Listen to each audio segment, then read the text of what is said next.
الحمدللہ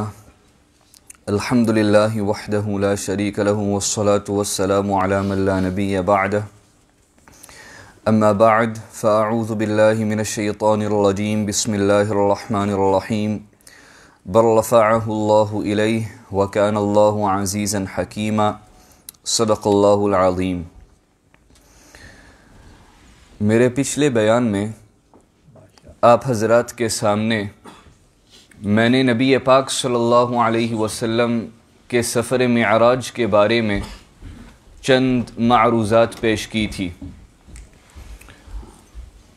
وہ بحث اس بات پر مبنی تھی کہ نبی پاک صلی اللہ علیہ وسلم کا سفر معراج یہ صرف ایک روحانی سفر نہیں تھا بلکہ یہ جسمانی سفر تھا۔ اس کو ثابت کرنے کے لیے سورۃ الاسراء کی پہلی آیت میں نے آپ کے سامنے تلاوت کی تھی، اور اسی آیت میں سے دو الفاظ کو مد نظر رکھتے ہوئے میں نے یہ بات سمجھائی تھی کہ ان دونوں الفاظ سے یہ بات ثابت ہوتی ہے کہ نبی پاک صلی اللہ علیہ وسلم کا یہ سفر جسمانی تھا۔ پہلا لفظ سبحان تھا، اور دوسرا لفظ جس بارے میں آپ کے سامنے ایک دو مثالیں پیش کر رہا تھا وہ لفظ اسرا کا تھا۔ اسرا کا ترجمہ ہم یوں کرتے ہیں کہ اللہ نے سیر کروائی رات کے دوران، اور اسی لفظ کو سامنے رکھ کر کے میں نے قرآن کریم کی ایک آیت کی تفسیر آپ کے سامنے بیان کی تھی، جس میں اللہ سبحانہ وتعالی نے نوح علیہ السلام کو حکم دیا تھا فَأَسْرِ بِأَهْلِكَ بِقِطْعٍ مِّنَ اللَّيْلِ کہ رات کے ایک حصے میں آپ اپنے گھر والوں کو لے کر سفر کیجئے۔ تو نوح علیہ السلام کو جب یہ حکم ملا تو ان کو معلوم تھا کہ اس حکم سے مراد جسمانی سفر ہے، اس حکم سے مراد روحانی سفر نہیں۔ نوح علیہ السلام نے جسمانی سفر کیا، انہوں نے اپنے گھر والوں کو یہ نہیں فرمایا کہ آپ سو جائیے اور خواب میں ہم سب روح کا سفر رات میں کرتے ہیں۔ اس پر اب دوسری آیت سن لیجئے۔ اللہ سبحانہ وتعالی نے موسیٰ علیہ السلام کو حکم دیا تھا جب فرعون کا لشکر موسیٰ علیہ السلام کا پیچھا کر رہا تھا۔ حکم کیا تھا فَأَسْرِ بِعِبَادِي لَيْلًا إِنَّكُمْ مُتَّبَعُونَ آپ رات کا سفر کیجئے میرے بندوں کو لے کر کے، اس لیے کہ آپ کا پیچھا کیا جا رہا ہے۔ موسیٰ علیہ السلام نے یہ حکم سن کر کے ایک جسمانی سفر کا آغاز کیا، انہوں نے صرف خواب میں روحانی سفر نہیں کیا تھا۔ اس بات کا خلاصہ یہ ہے کہ سورۃ الاسراء کی پہلی آیت میں اللہ تعالی نے دوسرا خاص لفظ اسرا کا استعمال کیا ہے، جس کے ذریعے سے اللہ تعالی نے جس کے ذریعے سے اللہ سبحانہ وتعالی نے نبی پاک صلی اللہ علیہ وسلم کے رات کا سفر بیان کیا ہے، اور یہ رات کا سفر لفظ اسرا کے ذریعے سے صرف روحانی سفر نہیں ہوتا بلکہ یہ جسمانی سفر بھی ہوتا ہے۔ ایک تیسرا لفظ اللہ تعالیٰ نے عبد کا استعمال کیا ہے کہ اللہ تعالیٰ نے اپنے خاص بندے کو رات کے وقت یہ سفر کروایا تھا۔ ایک نقطہ سمجھ لیجئے، معراج کا سفر یہ صرف نبی پاک صلی اللہ علیہ وسلم کا اعجاز نہیں تھا بلکہ یہ نبی پاک صلی اللہ علیہ وسلم کا اعزاز بھی تھا۔ اعجاز کا معنی یہ ہے کہ یہ ایک ایسا سفر ہے کہ اس نے دوسرے لوگوں کو عاجز کر دیا ہے۔ نہ عملاً کوئی ایسا سفر کر سکتا ہے اور نہ اپنے عقل کے ذریعے سے کوئی ایسا سفر سمجھ بھی پاتا ہے۔ تو یہ سفر اعجاز تھا، لیکن اس کے ساتھ ساتھ یہ سفر نبی پاک صلی اللہ علیہ وسلم کا اعزاز بھی تھا۔ اعزاز کا کیا معنی؟ نبی پاک صلی اللہ علیہ وسلم نے بہت زیادہ تکلیفیں برداشت کی تھی، نبی پاک صلی اللہ علیہ وسلم نے بہت زیادہ مصیبتوں کا سامنا کیا تھا، اور ان تمام مصائب اور مشقتوں اور دشواریوں کو سہنے کے بعد نبی پاک صلی اللہ علیہ وسلم کو اللہ تعالیٰ نے یہ بطور اعزاز اور اکرام کا سفر کروایا تھا کہ میں آپ کو اب یہ سفر کروا رہا ہوں۔ یہ سفر کیوں کروایا؟ اس لیے کہ ان مصائب کے دوران نبی پاک صلی اللہ علیہ وسلم نے مکمل عبدیت کا اظہار کیا تھا۔ عبدیت کا معنی یہ ہے کہ آدمی صرف اللہ سبحانہ و تعالی کا غلام بنے، وہ کسی اور کے غلامی میں نہ آئے۔ اور عمومی طور پر ہمیں یہ نظر آتا ہے کہ جب بھی کوئی آدمی کسی مصیبت میں پھنس جاتا ہے تو اللہ تعالیٰ کے در کے علاوہ اللہ تعالیٰ کے در کو چھوڑ کر کے وہ دوسرے دروں پر لگ جاتا ہے۔ کوئی آدمی کورٹ کے کیس میں پھنسا ہوا ہے تو اب وہ ہاتھ نہیں اٹھائے گا، اللہ تعالیٰ سے دعا نہیں کرے گا، بلکہ اب وہ دنیاوی اسباب میں مشغول ہو جائے گا۔ کوئی اور آدمی ہے، ڈرائیونگ ٹیسٹ ہو رہا ہے، اس کے امتحانات قریب آ چکے ہیں، تو تہجد کے وقت وہ اللہ تعالیٰ کے سامنے گر گرا کر دعا نہیں کرے گا، بلکہ وہ صرف دنیاوی ظاہری اسباب کو اختیار کرے گا۔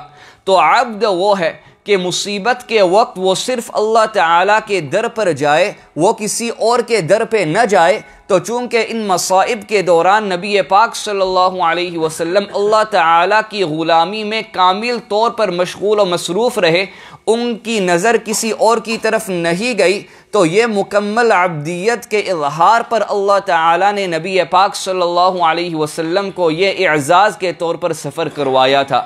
اسی وجہ سے اللہ تعالیٰ نے اس آیت میں لفظ عبد کا استعمال کیا ہے۔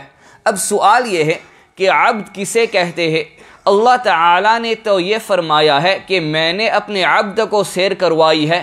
کیا عبد صرف روح کا نام ہے یا عبد روح اور جسم دونوں کو کہا جاتا ہے؟ امام ابن کثیر رحمہ اللہ تعالی اور دیگر مفسرون رحمہ اللہ تعالی نے اپنی اپنی معنیاز تفاسیر میں اس بات کو صراحتاً بیان کیا ہے کہ العبد عبارت عنہما، کہ عبد صرف روح کو نہیں کہتے بلکہ عبد روح اور جسم دونوں کو کہتے ہیں۔ اللہ تعالیٰ نے اس آیت میں جب عبد کے لفظ کا اطلاق نبی پاک پر کیا اور اسی عبد کو سیر کروائی، اس سے ہمیں یہ معلوم ہوا کہ نبی پاک صلی اللہ علیہ وسلم کا یہ سفر صرف روحانی نہیں تھا بلکہ یہ جسمانی بھی تھا۔ تو اس سورۃ الاسراء کی پہلی آیت میں 3 ایسے لفظ ہمیں مل گئے ہیں کہ ہمیں قرآن کے ذریعے سے یہ بات معلوم ہو گئی ہے کہ نبی پاک صلی اللہ علیہ وسلم کا یہ سفر جسمانی تھا۔ اب ہم آگے کچھ مزید چلتے ہیں۔ کچھ حضرات کا یہ کہنا ہے کہ قرآن کی بات ہم مانتے تو ہے، لیکن ہم قرآن کی تفسیر امی عائشہ رضی اللہ تعالی عنہا سے بیان کریں گے۔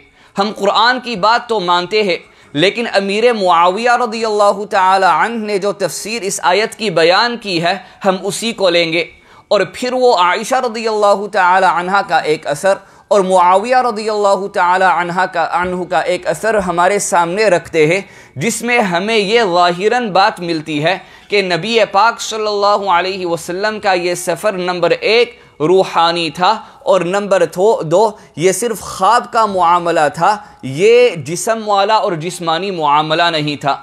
عائشہ رضی اللہ تعالی عنہا کا یہ اثر ہے کہ عائشہ رضی اللہ تعالی عنہا نے فرمایا ہے کہ ما فقد جسد رسول اللہ صلی اللہ علیہ وسلم، کہ معراج کی رات میں نبی پاک صلی اللہ علیہ وسلم کا جسم مبارک وہی کا وہی رہا، وَلَكِنَّ اللَّهَ أَسْرَى بِرُوحِهِ، اور یہ اسراء کا سفر اللہ تعالیٰ نے نبی پاک صلی اللہ علیہ وسلم کے روح کو کروایا ہے۔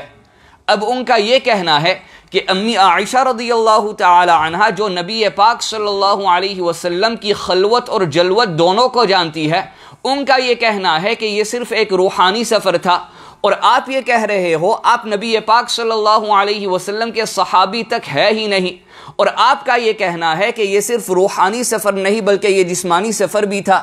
اور دوسرا اثر وہ یہ پیش کرتے ہیں کہ معاویہ رضی اللہ تعالی عنہ نے یہ فرمایا ہے کہ کانت رؤیا من اللہ صادقتاً، کہ یہ ایک سچی خواب تھی جو اللہ تعالی نے نبی پاک صلی اللہ علیہ وسلم کو دکھائی تھی۔